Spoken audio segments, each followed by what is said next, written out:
तो बच्चों आज हम स्टार्ट करने वाले हैं कांस्टेंट मोशन, मतलब मोशन ऑफ कनेक्टेड बॉडीज।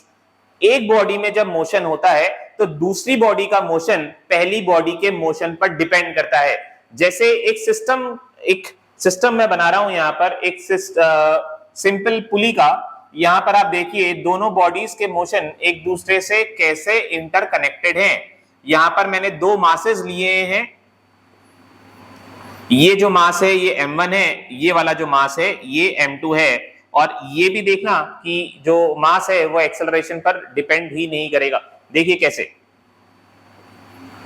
ये इसका टेंशन है T, इसका भी टेंशन हो जाएगा T। ठीक है, टेंशन कहां लग रहा है? ऊपर की तरफ। और इसका जो एक्सेलरेशन है, हम अगर ये अज्यूम करते हैं m2 जो है वो m1 से बड़ा है। m2 अगर m1 से बड़ा है तो ये वाला मास कहां पर आ रहा है? ये मास नीचे आएगा विथ एक्सेलरेशन a1 मान लेते हैं, और ये वाला जो मास है ये ऊपर जाएगा, इसका एक्सेलरेशन आप a2 मान लीजिए। ठीक है, अगर हम डिस्प्लेसमेंट इसके अंदर x1 कंसीडर करते हैं तो x1 जो है, x1 कहां की तरफ है? नीचे की तरफ। और इसका डिस्प्लेसमेंट आप x2 कंसीडर करते हैं तो x2 कहां है? ऊपर की तरफ। तो कांस्टेंट मोशन में क्या है देखिए। अच्छा बच्चों एक चीज बताओ, आपने ये चीज नोट करी है कि जो छोटा बच्चा है जब बस रुकी हुई होती है और वो बस में बैठा बैठा उसको लगता है कि बस कब चले, तो वो अंदर सीट पे बैठे बैठे धक्का मारने लगता है बस को, तो उससे बस कभी चलती है क्या? तो बच्चों उससे कभी बस नहीं चलेगी। क्यों नहीं चलेगी? क्योंकि वो फोर्स कैसा है? वो एक इंटरनल फोर्स है। इंटरनल फोर्स की वजह से कभी भी वर्क डन नहीं होता। जैसे वो इंटरनल फोर्स है, यहां पर टेंशन भी इंटरनल फोर्स है। अगर टेंशन इंटरनल फोर्स है तो वो भी वर्क डन कभी नहीं करके बताएगा। तो total work done by the tension क्या रहेगा? 0। अच्छा यहां पर टेंशन क्या है? यहां पर टेंशन T है और इसका डिस्प्लेसमेंट क्या है? x2। तो टेंशन कहां लग रहा है? ऊपर की तरफ, और x2 डिस्प्लेसमेंट कहां है? ये भी ऊपर की तरफ। अच्छा इधर आ जाओ, यहां पर टेंशन लग रहा है ऊपर की तरफ, और डिस्प्लेसमेंट कहां है? डिस्प्लेसमेंट कहां है? नीचे की तरफ। डिस्प्लेसमेंट नीचे की तरफ है, तो दोनों अपोजिट डायरेक्शन में, इसलिए हमने यहां पर क्या लगा दिया? माइनस का साइन लगा दिया। यहां पर माइनस का साइन लगा दिया। अब ये आ गया total work done. Total work done Tx2 और Tx1, ये टोटल वर्क डन आ गया। माइनस का साइन किस लिए लगाया हमने? माइनस का साइन इसलिए लगाया क्योंकि टेंशन और डिस्प्लेसमेंट यहां अपोजिट डायरेक्शन में है, और टोटल वर्क डन क्या आ गया हमारे पास? 0। Total work done is equals to 0। अब यहां पर क्या हो गया? Tx2 is equals to Tx1। Tx2 is equals to Tx1।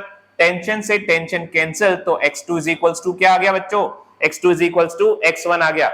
जब x2 is equals to x1 आ गया, इसका मतलब ये है कि दोनों का डिस्प्लेसमेंट क्या होगा? दोनों ऑब्जेक्ट्स का डिस्प्लेसमेंट क्या रहेगा? सेम रहेगा।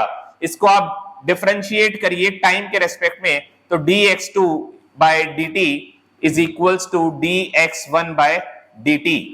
तो पोजीशन का डिफरेंशिएशन करने से क्या आता है हमारे पास? वेलोसिटी। तो हमने क्या कंक्लूजन निकाला कि दोनों की वेलोसिटी भी क्या रहेगी? सेम रहेगी। अच्छा इसको एक और बार डिफरेंशिएट करते हैं, dv2 by dt is equals to dv1 by dt। तो वेलोसिटी का डिफरेंशिएशन करने से हमारे पास क्या आता है? हमारे पास आता है एक्सेलरेशन। तो उस ब्लॉक 2 का एक्सेलरेशन और ब्लॉक 1 का एक्सेलरेशन, दोनों का एक्सेलरेशन क्या रहेगा? सेम रहेगा। दोनों ऑब्जेक्ट्स का एक्सेलरेशन सेम है। अब जो मैं नेक्स्ट आपको बताने वाला हूं वो एक कॉम्प्लेक्स सिस्टम है, और उस कॉम्प्लेक्स सिस्टम में आप एंड में देखेंगे कि दोनों ऑब्जेक्ट्स का जो एक्सेलरेशन है वो सेम नहीं आएगा। वो दोनों सेम नहीं आएगा। यहां पर दोनों का एक्सेलरेशन सेम थे, वहां पर एक्सेलरेशन डिफरेंट आएगा। किसका एक्सेलरेशन कितना आएगा वो अभी हम देखेंगे इसके अंदर। अब ये कॉम्प्लेक्स सिस्टम में देखिए बच्चों, इस कॉम्प्लेक्स सिस्टम में एक्सेलरेशन जो है किस तरह से अलग होगा ये आप अभी देखेंगे।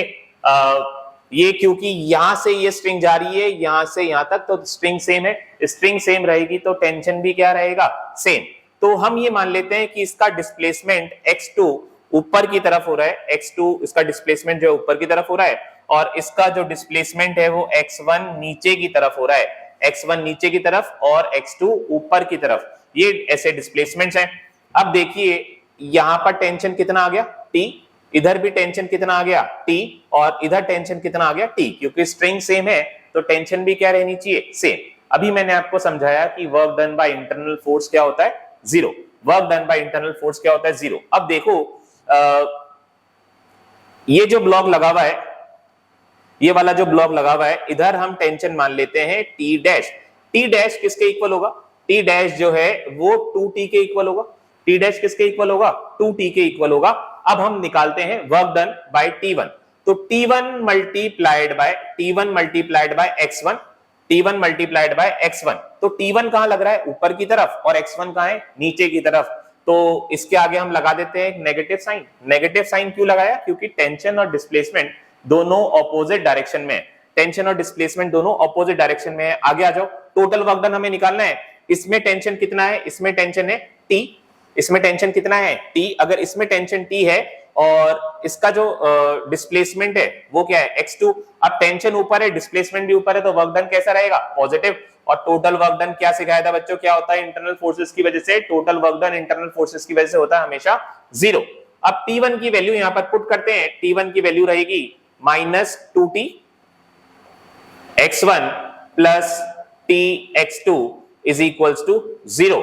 तो टेंशन से टेंशन कैंसिल हो जाएगा, दोनों साइड t से t कैंसिल हो जाएगा, या हम उसको उस तरह भी कर लेते हैं, तो t x2 is equals to आ गया 2t x1, टेंशन से टेंशन कैंसिल करते हैं और हमारे पास क्या आ गया, हमारे पास आ गया x2 is equals to 2x1, x2 is equals to क्या आ गया 2x1।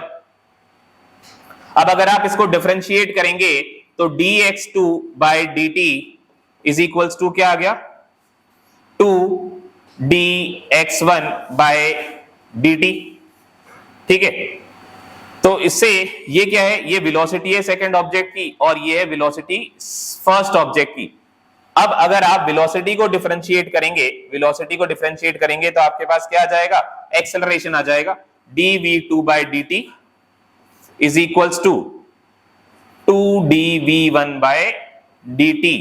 तो यहां पर क्या आ गया, a2 is equals to twice of a1, a2 is equals to twice of a1, मतलब ये जो एक्सेलरेशन है, ये वाला जो एक्सेलरेशन है ये a2 है और ये वाला जो एक्सेलरेशन है वो a1 है।